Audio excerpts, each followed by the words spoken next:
Betapa banyaknya orang yang punya akidah hulul, ittihad, Allah menyatu dalam dirinya. Dalilnya Al-Quran. Wa idza batastum jabbarin.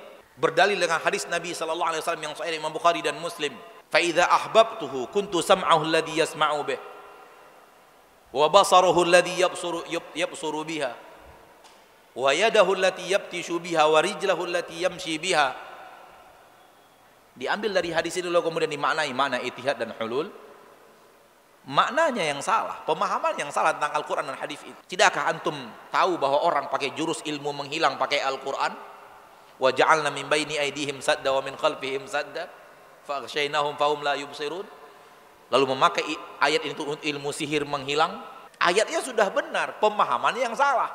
Jadi Al-Quran dan hadis pasti sumber hidayah, dengan syarat harus difahami dengan pemahaman yang benar. Ayat harus difahami dengan pemahaman yang benar. Hadis harus difahami dengan pemahaman yang benar. Apabila dia difahami dengan pemahaman yang salah, dia berubah menjadi sebuah kekeliruan dan kesesatan. Orang sekarang mengajak untuk pindah agama pakai ayat Al-Quran. Padahal ayat Al-Quran itu menyatakan kafir yang bukan Islam. Tapi mereka pakai ayat-ayat lain yang seolah-olah menyuruh kita untuk bebas memilih agama manapun. Orang menyatakan halalnya menjadi pragawati. Sudah saking lamanya nggak pernah saya ucapkan, bingung saya apa ini kalimat nggak keluar dari lisan saya. Pragawati ya, pragawati ya. Orang mengatakan halal jadi pragawati, ada ayatnya di dalam Al-Quran. Subhanallah. Kita tanya mana ayatnya?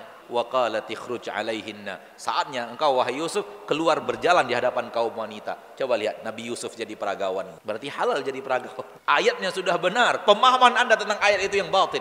Jadi perlu untuk kembali kepada ayat, untuk kembali kepada hadis, dibutuhkan pemahaman yang benar terhadap ayat itu, pemahaman yang benar tetap hadis itu. Dan rujuk dalam pemahaman itu kembali kepada pahaman salafus saleh, para sahabat Nabi yang memahami ayat dan hadis Nabi sallallahu alaihi wasallam. Dan kalau kita tidak pandai mencarinya dan memahaminya, tanya kepada ahli ilmu yang pandai dan mengerti pemahaman yang benar tentang itu. Allah berfirman dalam Al-Quran, fas'alu ahla dzikri in kuntum la ta'lamun. Kalau kalian tidak paham, tanya yang paham, tanya yang mengerti agama.